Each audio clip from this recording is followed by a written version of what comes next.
آج کی کہانی ایک ایسی عورت کی ہے جو بہت امیر اور مغرور تھی۔ اس کا نام رابعہ تھا۔ رابعہ کا پورے گاؤں میں رعب تھا۔ لوگ اسے دیکھ کر خاموش ہو جاتے اور اس کی ہر بات مان لیتے۔ گاؤں والوں کی مجبوری تھی کہ اپنا سامان اور جانور اسے سستے داموں بیچتے اور رابعہ ان کی مجبوریوں کا فائدہ اٹھا کر بڑا منافع کماتی۔ دھیرے دھیرے رابعہ کا رعب اس حد تک بڑھ گیا کہ لوگ اس کے سامنے سر جھکا کر چلنے لگے۔ لیکن پھر ایک دن گاؤں پر ایسی آفت آئی جس نے سب کچھ بدل دیا۔ تیز بارشوں اور سیلاب نے فصلیں تباہ کر دی، جانور بہہ گئے اور لوگوں کے گھروں میں 2 وقت کی روٹی تک نہ ہوتی۔ لوگ پہلے ہی غربت میں جی رہے تھے اور اس سیلاب نے ان کی کمر توڑ دی۔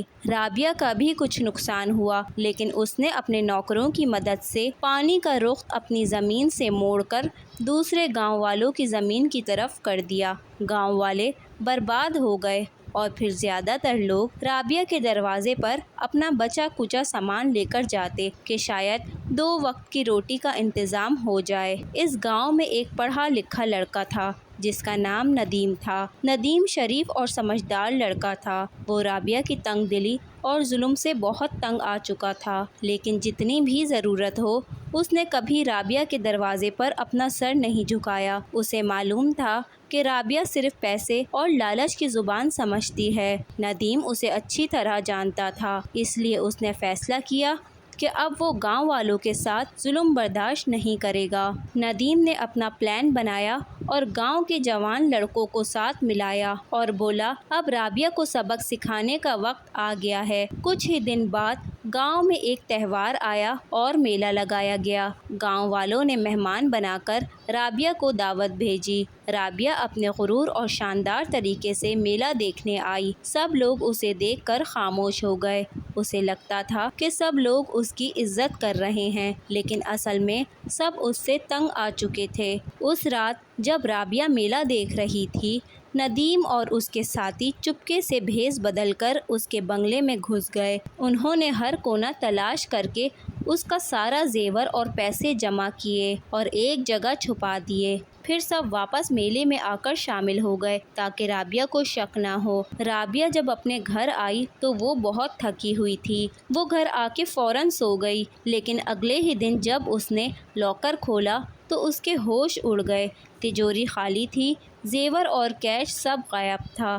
رابعہ غصے میں پاگل ہو گئی۔ اس نے فوراً سب نوکروں کو بلایا اور تفتیش شروع کر دی، لیکن ثبوت کسی کے خلاف نہیں تھے۔ اس نے گاؤں والوں پر شک کیا، لیکن ان کے خلاف بھی کوئی گواہ نہیں تھا۔ اب رابعہ دن رات پریشان رہتی تھی، نیند اس کی آنکھوں سے کھو گئی۔ اس حالت میں ایک دن گاؤں میں ایک فقیر آیا، سفید کپڑوں میں، ہاتھ میں ڈنڈا لیے، کمر جھکی ہوئی۔ وہ رابعہ کے بنگلے کے سامنے رک گیا۔ اس نے آواز لگائی، بیٹی تم بہت پریشان لگ رہی ہو، ہر مشکل کا حل ہوتا ہے۔ رابعہ نے سوچا شاید یہ سچ میں کوئی بزرگ ہے جو مدد کر سکتا ہے۔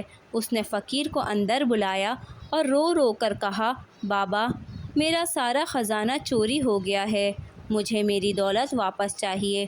فقیر اصل میں ندیم تھا جو روپ بدل کر آیا تھا۔ اس نے گہری آواز میں کہا، بیٹی تمہارا خزانہ صرف ایک شرط پر تمہیں واپس مل سکتا ہے۔ اگر تم نے ان غریبوں کی زمین واپس کر دی جو تم نے زبردستی اپنے نام کی تھی، تو نہر کے کنارے ایک پرانے درخت کے نیچے تمہیں اپنا خزانہ مل جائے گا۔ لیکن اگر تم نے لالچ کی اور بنا زمین واپس کیے خزانہ ڈھونڈنے کی کوشش کی تو تمہیں اور بڑا نقصان ہوگا۔ یاد رکھنا، انسانیت بنا دولت کے بھی جیتی ہے، مگر دولت بنا انسانیت کے ہمیشہ ہار جاتی ہے۔ رابعہ جو کہ اصل میں اسے بابا سمجھ رہی تھی، فوراً بولی، بابا جیسا آپ کہہ رہے ہیں میں ویسا ہی کروں گی، مجھے اپنی دولت واپس چاہیے۔ اس نے اگلے ہی دن گاؤں والوں کو اکٹھا کیا اور ایک ایک کر کے ان کی زمین واپس کر دی۔ لوگ حیران بھی تھے اور خوش بھی، ان کی آنکھوں میں آنسو آ گئے۔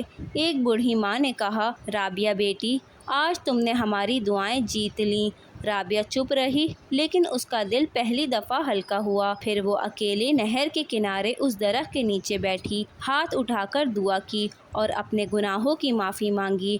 جب اس نے اوپر دیکھا تو ایک بوری درخت کی شاخ سے لٹکی ہوئی تھی۔ رابعہ کے دل میں خوشی کا طوفان آیا۔ اس نے بوری کھولی تو اندر اس کا زیور اور پیسہ رکھا تھا۔ اس نے فوراً اٹھایا اور گھر بھاگ آئی، لیکن گھر جا کر اسے محسوس ہوا کہ اصلی سکون پیسے واپس آنے سے نہیں بلکہ ان گاؤں والوں کی دعاؤں سے ملا۔ اس نے فیصلہ کر لیا کہ اب وہ اپنی زندگی انسانیت کی خدمت میں گزارے گی۔ دھیرے دھیرے اس کا رویہ بدل گیا۔ وہ گاؤں والوں کی مدد کرنے لگی۔ جو بنگلہ کبھی لوگوں کے لیے خوف کا نشان تھا، اب ان کی دعاؤں کا گھر بن گیا، اور لوگ کہنے لگے، رابعہ جو کہ کبھی ہماری مجبوریوں کا فائدہ اٹھاتی تھی، اب ہماری مدد کرنے لگی ہے۔ تو اب رابعہ کو سمجھ آیا، اصل دولت پیسوں میں نہیں انسانیت میں ہوتی ہے۔ پیسے ختم ہو جاتے ہیں، لیکن انسانیت اور دعائیں ہمیشہ زندہ رہتی ہیں۔